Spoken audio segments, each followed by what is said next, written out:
Hello, everybody. We're going to continue our conversation about the ISM, and this time we're going to talk about how we actually observe the ISM. How do we know, other than being able to see these nebulae, how do we know about the stuff that's between the stars? Most of it is very difficult to observe. So how do we go about observing what we call the phases of the ISM? Let's go ahead and dive into the slides I've prepared. And you might be able to guess that one of the easiest things for us to observe are these emission nebulae. You just look and you can see them. And since they're emission nebulae, they give off emission spectra, and we can use those emission spectra to determine the composition. But those are not the only what we call the phases of the ISM. I mean, with all of that huge volume that's contained within the Milky Way galaxy and all that space between the stars and all these different density regimes, how do we go about dividing it up so we can talk about different parts of the ISM, the different phases of the ISM, as we call them? Just like we kind of talk about the phases of, say, water, where you have solid, liquid, or gas. We talk about phases of the ISM, but we're not talking about solid, liquid, gas. We're talking about things like, oh, well, what is the state of hydrogen? So not only will we divide the phases up, the easiest way and the way I'd like for you to remember in this class, because I think it's the most direct way to remember them, is that we divide the phases by the state of hydrogen. Is hydrogen going to be neutral, just atomic hydrogen? Is it going to be ionized hydrogen, or is it going to be molecular hydrogen? These also track to densities and temperatures. So you could break out the main phases of the ISM by density and temperature as well. So let's just go ahead and look. And here in the brighter colors on this table, I've highlighted the three that I would like for you to remember for this class. There's a lot more in the details. The devil is always in the details. But notice that I've broken out the phases, and you can identify each phase by the temperature, by the density, or by the state of hydrogen. So notice that I've ordered them so that we're going from the coldest phases to the hottest phases, which is pretty much for the brighter parts that I've mapped out, is going from the highest density to the lowest density.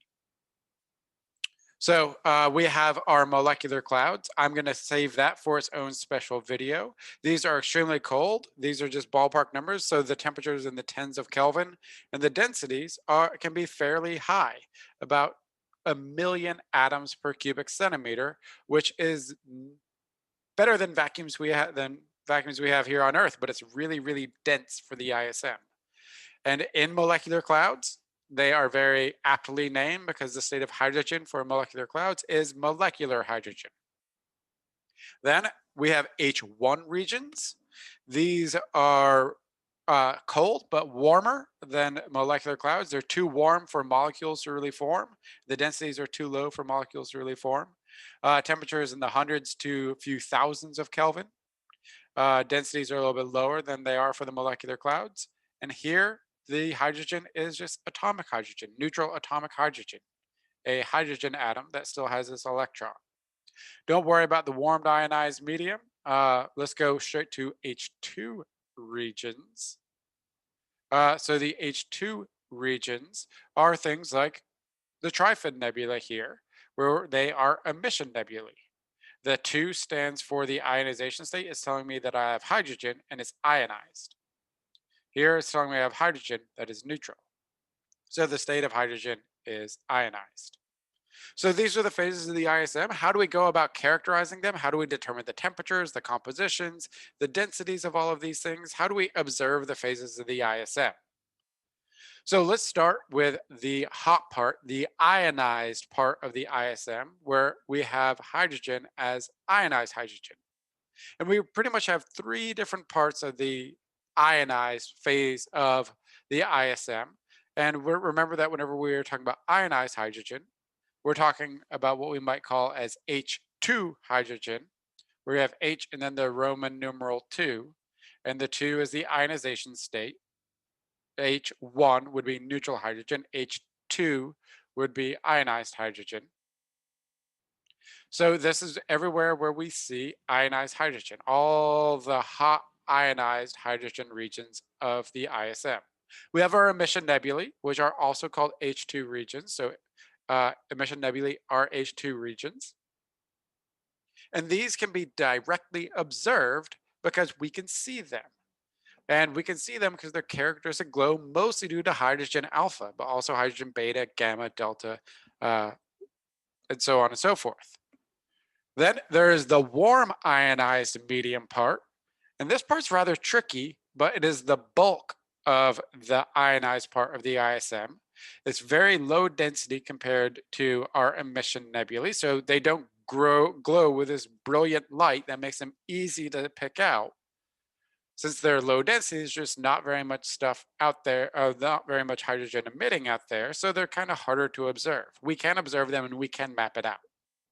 And then there's something that's really kind of cool, but I don't like to talk about it. And I shouldn't say cool because it's extremely hot. It's the hottest part of the ionized uh, part of the ISM. And it's called coronal gas. It mostly has to do with supernovae explosions, creating these giant bubbles within the plane of the Milky Way and other galaxies. And then they can spew forth and basically distribute super hot ionized material in the millions of Kelvin. It's beyond the scope of this course, and actually we're still trying to get a good handle on understanding all this coronal gas. Really, really interesting stuff. But for the most part, we detect both the emission nebulae, the warm ionized medium, and the coronal gas by looking for hydrogen emission lines. Super easy with the emission nebula. You see it, you go, holy crap, there's an emission nebula. Point your telescope at it, take a spectrum. The warm ionized medium, you can't really see. It's not giving off enough light for us to easily detect, but you can still point a telescope and look for the emission. So we can start mapping out all of these regions. And I want to go ahead and show you how easy this is. So here is part of the Carina Nebula. It's an emission nebula. You can see that characteristic red glow. We can point a spectrometer at it, a telescope with a spectrometer, and take a spectrum. And look, there's our hydrogen alpha line. You get some oxygen lines, but there's hydrogen alpha, beta, gamma, delta. You have some helium lines as well. So you can look at the emission lines. How many are there? Or which emission lines are there, map them to what element they belong to, and get the composition of the H2 regions. And you end up with something that we're familiar with, about 90% hydrogen, about 9% helium, about 1% everything else. And you can also look at the widths of these lines to determine things like the densities. So that's how we get the densities, by looking at the widths of these lines. And you can look at the widths of these lines to determine the temperature that's all buried within the widths, the shapes of each one of these lines, and the relative strengths of the lines, at least for the temperature. So we can go about getting things like the composition, density, and the temperature just by observing these H2 regions. We can do an entire survey of the sky, say looking for where we see hydrogen alpha emission. So we can put a special filter on a telescope that detects hydrogen alpha and then just measure how bright the sky is, the entire sky, in hydrogen alpha emission. And this will map out all of the warm ionized medium. And here you can see it right through the middle of this would be the midplane of the Milky Way galaxy. And you can see that's where most of the warm ionized medium is. But you can see there are collections and clouds of it, where the brighter you're talking about higher intensity of hydrogen alpha emission, which is going to translate to higher amounts of ionized hydrogen there. Really kind of cool, right? That we can map all of this out. It allows us to build sort of cartoon maps like this, where you can see we have the warm ionized medium. We can sort of map it out, and then we can map out neutral hydrogen, our H1 regions. And then we can even map out and add in things like molecular clouds in the molecular cloud complex, our big dust lanes. Notice that the dust lanes and the H1 regions, they kind of look like our spiral arms. So we can use this information to start mapping out all the different phases into a map. But this is the more difficult part, the neutral atomic hydrogen part of the ISM, the so-called H1 regions. And it's very hard to map out because it's cold and not very dense. And the cold part means that it's not going to be having very many excited electrons, so that you're not going to really get any emission lines. If we're not getting any emission lines, how are we going to go about finding all of this neutral hydrogen? If it's not really giving off light, or at least visible light like we're used to, how do we map it out? It turns out this is a huge portion of the ISM. It's about 50% of the volume of the ISM is all neutral atomic hydrogen, these so-called H1 regions. The gas is really too cold for us to see it through any of the means that we've talked about so far. We are going to look for emission lines, but it's going to be a really, really, really, really strange emission line that we have to look for to map out all of these H1 regions.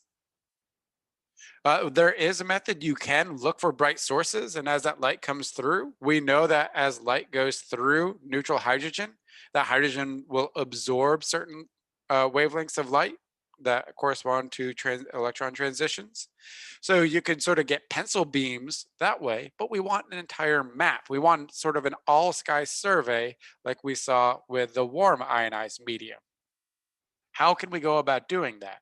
And for this, we have to go to a very, very strange, but a very, very distinct wavelength, a very, very distinct spectral feature that only belongs to neutral hydrogen atoms. So, what we're going to look for is a spectral line, a spectral feature that only occurs from neutral atomic hydrogen. So, if you see that spectral line, you know that you have neutral atomic hydrogen. What possibly out there could exist so that we can see it? If we're not getting our normal electron transitions, what kind of energy transitions, what kind of emission and absorption can we look for? And what we're looking for is a very distinct spectral feature that has a wavelength of 21.1 centimeters. So we call this radiation, this light, this wavelength of light, 21 centimeter radiation. It only happens for neutral atomic hydrogen. So it doesn't occur for any other element, and it doesn't occur for ionized hydrogen. It only occurs for neutral atomic hydrogen. Therefore, if you see this, you know you're seeing neutral atomic hydrogen. The difficult part is understanding what this 21 centimeter radiation is. And 21 centimeters, that wavelength puts us in the radio part of the electromagnetic spectrum. So we need to use radio telescopes to detect this 21 centimeter radiation. And they need to be radio telescopes that are attuned to, sensitive to seeing 21 centimeter wavelengths. Let's talk about where this 21 centimeter transition comes from. Why do we have a spectral line from neutral hydrogen at 21 centimeters? And why does it only belong to neutral hydrogen? And it comes down to what neutral hydrogen is and quantum mechanics. So neutral hydrogen is a proton and an electron. And one of the things buried in all of this, I haven't been talking about it a whole lot in this class, is the quantum state of these particles. So a proton and a neutron both have what we call quantum spin. And the spin for a proton and an electron can be either spin up, which I'll indicate with an up arrow, or it can be spin down, which I'll indicate with a down arrow. The hydrogen atom only has one proton and one electron. So you could have a spin up for the proton or a spin down for the proton, and the same for the electron. So I'll color code spin up and spin down, where the reddish colors, it looks kind of like hydrogen alpha right there, or it looks like an emission nebula color right there, will be color coded. The protons will appear in this pinkish red, and then in blue, I'll have the up or down spin of the electron.